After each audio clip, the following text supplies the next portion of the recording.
Sedaya samanadah kala mangsa ingkang dipun tedha namung jiwaning kewan kelawan para manungsa.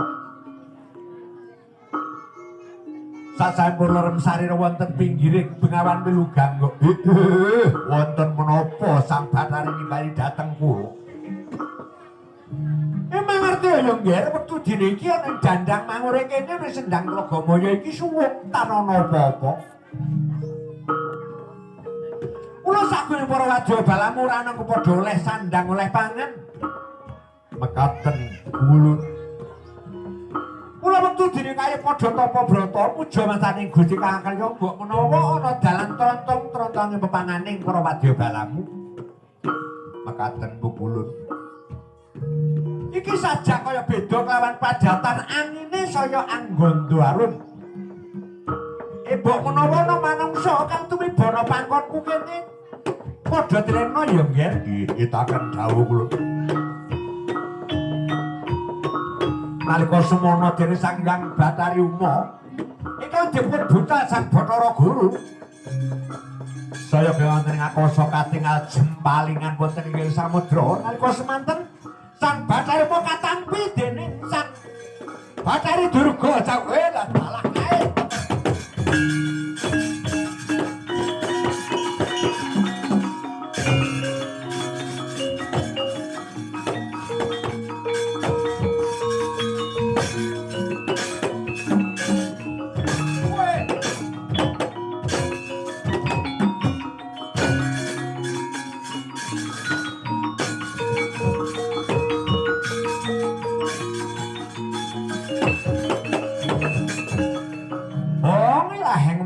Sida Maharastu. Ger, wonten ngadhawuh Kanjeng Ibu, iki ndelalah Gusti Kang Karya saha paring pepangan marang jeneng kita kabeh. Inggih Kanjeng Ibu. Mangkoto Sang Hyang Bathari yen ora kleru saka panduluku kaya kuwandaning Sang Bathari Permuni. Ya Sang Bathari Uma. Kawula muni nggih, Bu. Kaya ngapa dening jiwa ragamu nganti cacat tangan lan baumu? Kaya mangkono. Kula mboten saged ngladosi kersanipun Sang Hyang Padha Pukul Mela dalah. Yen pancen kaya mangkono lah kae kamane Bathara Guru tumetes mana bumi Pertiwi. Sauten dadi sajiwa padha bali manah kaya Andri.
Kencung karo Deng Dekarma kali Soge sapa sing gawe tekater.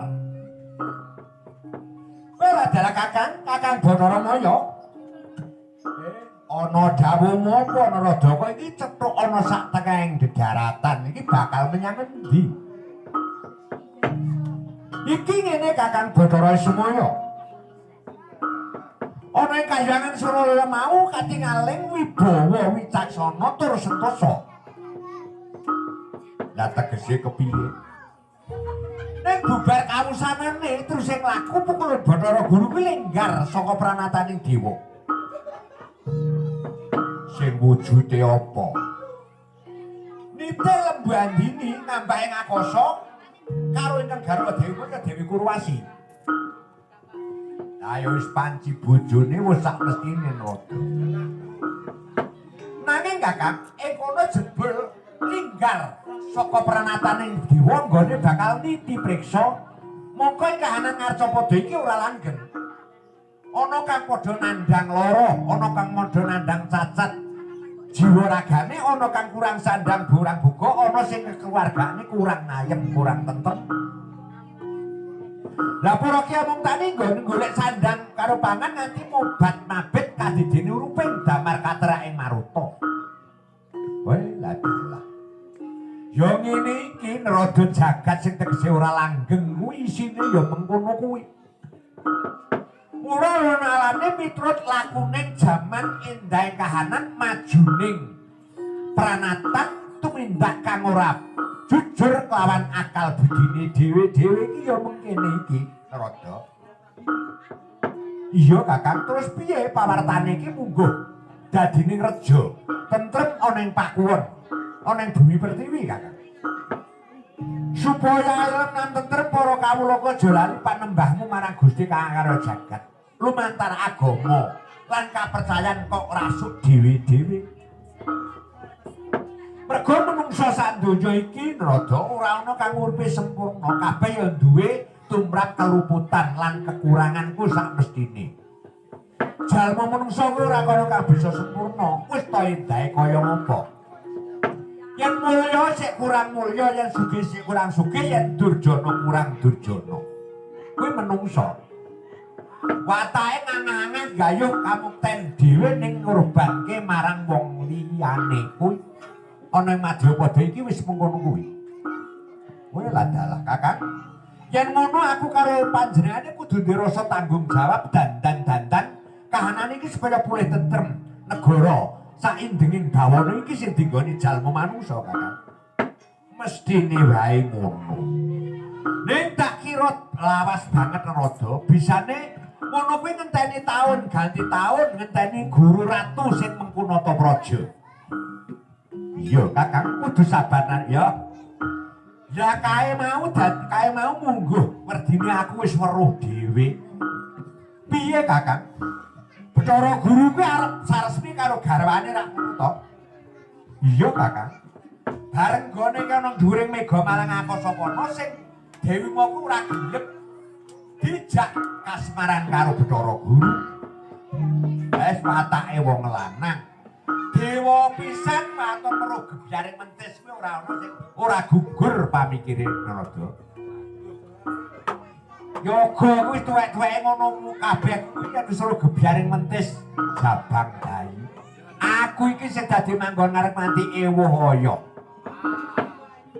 Harep ora tak kandhani ya piye tak kandhani, aku dhewe ya sok melu. Ayo.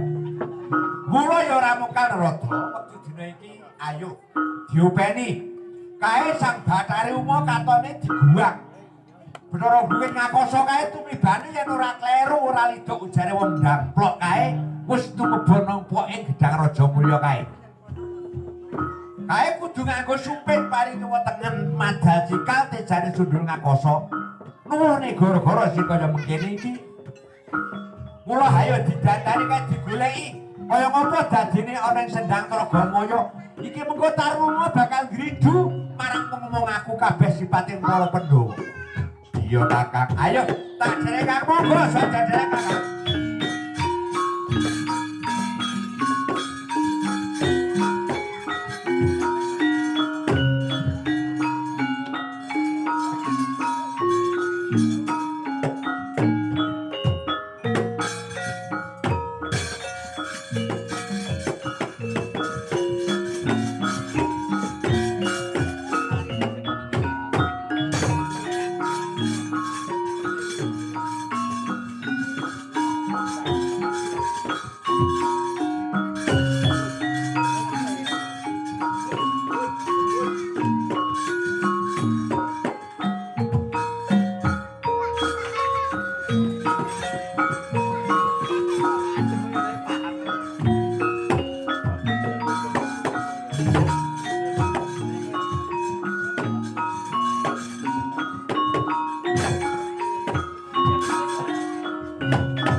Mangartono sidhem Sidhem Maharastu hatu sekaring bawana langgeng.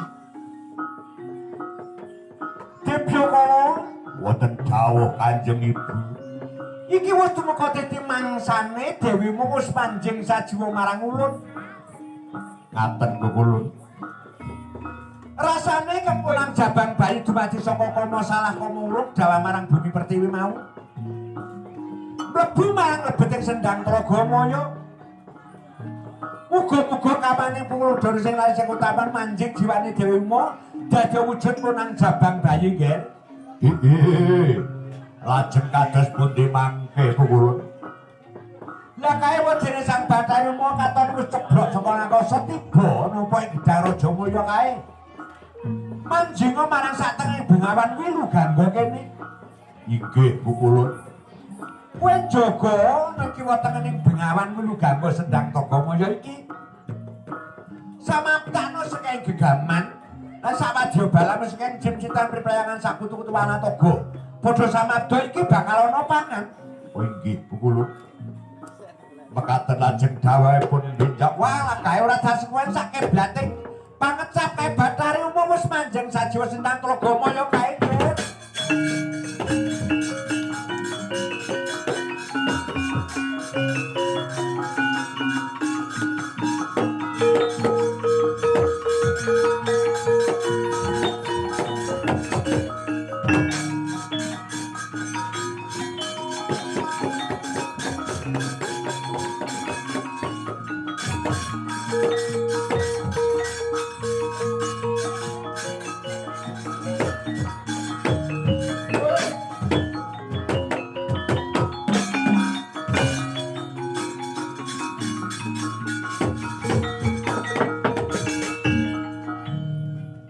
Nalika semono Sang Bathari Durga sampun kepanjingan jiwa raganipun Sang Bathari Uma. Mula tobat dumateng Sang Pukulun Bathara Guru sampun kamanipun dawah dhateng Bumi Pertiwi. Kentir sarenging Jawa deres mlebet sadurunge Sendang Tragomaya. Oh inggih. Anak telu lanang kabeh kuwi nyagak panen, wadon kabeh yoga nyagak panen. Yen lanang siji ana tengah jenenge Pancuran Kapit Sendang. Yen wadone siji ana tengah jenenge Sendang Kapit Pancuran kuwi anak telu. Inggih Pukulun. Yen anak papat lanang kabeh kuwi saramba, wadon kabeh sarimpi. Yen lanang siji jenenge Banteng Ngirit Jawi, yen wadone siji kuwi jenenge Jawi Ngirit Banteng kuwi kudu diruwat. Inggih Pukulun.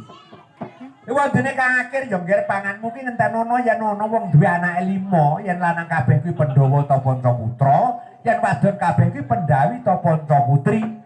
Yen lanang siji jenenge Pandhawa nglumbungi, yen wadone siji ki Pandhawa nglumbungi, yen lanang siji ki Pandhawa nyabuki. Mekaten niku pangan kula. Iya panganmu. Ning kowe kena mbok pangan. Ning kowe kudu dalan Rahaspatni kutha pawekasaning rasa sifat 20 kang diprinci ana awake dhewe-dhewe kuwi. Wah, mekaten Pukulun. Lajeng menika kabeh pindhana wong gawe omah wis lawas banget ke ora ditutup, asale saka kayu wis lawas kuwi ya kudu klebu kala Sendang Pangruwatan. Kuwi mengkono, iya. Dene sak banjure mengkono yen ana panten anyar mlaku adoh tanpa ngidung pancining suruping surya, beduking surya kuwi ya dadi panganmu. Matur guing panuwun kathah tetedan kula akeh. Ning kowe kena tak wewariti kena golek sandang karo pangan, kowe kudu mentuwa naas bangas petak teleng satu kubur lesan kuwi dalanmu golek sandang karo pangan. Kudu mentuwa dina 7 pasaran 5 sing ora darbeke menungso. Yen turuning Nabi Adam kok dimong karo kaki Semar malah bilaeni kuwi dadi turuning tedhaking Nabi Adam. Kowe kuwi turuning saka Ibu Kawa. Ora kena sampeyan kowe simpang marga bisa golek sandang karo pangan. Lah lajeng kados pundi? Kowe yen dina legi saka etan paing ngidul pon kulon wage lor kliwon tengah. Kuwi tegese pathukan kang kaugeran kang mangkono. Mula golek sandang pangan ngentenono yen wong ana wong nanggap dalang. Mbuh esuk, mbuh awan, mbuh bengi ing kono nganakake Sendang Pangruwatan. Yen krungu sampahing dalang saka daleme sapa wae kowe nyemplunga papan nggon dalang nelingno. Kuwi apa sing diwenehne pangan karo kowe? kuwi panganan yen kanten anggere bakal kena sarusi kuning dewa. Ngono iku ya. Mbok menawa kowe mambu kuku sing dupa wektu dina iki papan panggonnya ora kleru iki ana wilayah lingkungan Semanding. Kene daleme Bapak Miswan sekalian Ibu Misri Lestari. Kowe mambu apa? Wah, mambu Gondowangi, ya mambu Gondo apek. Ya Gondo mampek kuku sing dupa. Wah, lah ya ngono. Mula ya jenenge mau mbok menawa sing Gondo apek iki Mas saking kesusune le budal yogane sing ora adus. Mbok menawa ngono. Raope mung sibinan. Ora gelem adus krama junuban kuwi ya ana. Nggih kersane wong niku nggih kangge jangkepe upacara kok enten ala becik awan bengi padang peten iya aku wis ngerti. Mula wektu dene iki ya ngger kowe mlaku bareng oke blatetan mergo tak tutuk ing jagat wetan mlaku kidul tutuk ing segara kidul mangulon kaning watu kenteng reges ana sak gunung Indrakila. Mangaloro mangana gunung kuwi kok yen ngono aku kelakon golek sandang pangan jere.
Rama Kulun nimbale dateng kula engko putra pun Bathara Kamajaya.